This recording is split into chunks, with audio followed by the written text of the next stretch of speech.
Ko'pchilik erkaklar faqat soch va soqolga e'tibor berishadi, lekin tashqi ko'rinishda mayda detallar ham juda muhim. Hammaga assalomu alaykum. Sizlar bilan Shuhrat Ismatillayev va bugun aynan shu mavzular haqida gaplashamiz.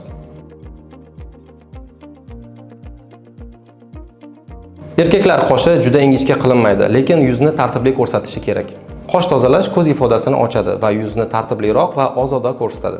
Asosiy qoida qoshni o'zgartirish emas, uni tartibga solish. Qosh tozalashda trimer, mayda mashinka yoki qaychidan foydalanamiz.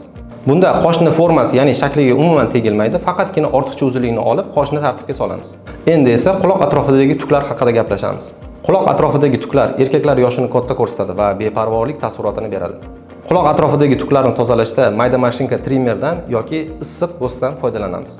Issiq vosk bu ortiqcha tuklarni tozalashda ishlatiladigan maxsus mahsulot.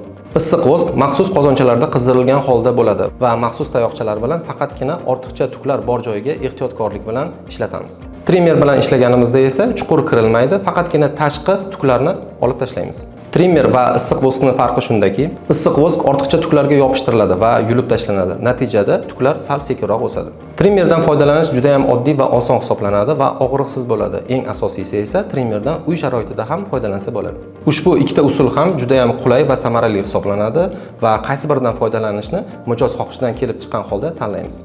Asosiysi ishlatiladigan asbob-anjomlar tozalangan, dezinfeksiya qilingan bo'lishi shart, chunki gigiyena bu mijozning ishonchi hisoblanadi. E'tiborli jihati shundaki, qosh shaklini o'zgartirmaslik va quloq ichiga chuqur kirmaslik shart. Bu xatolar mijozlarga yoqmaydi va professionallik ko'rinishini bermaydi.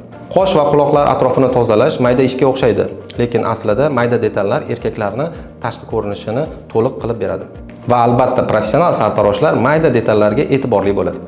Sizlar bilan Shuhrat Ismatillayev bo'ldi. Bizni rasmiy sahifalarimizga obuna bo'ling va bizni kuzatishda davom eting.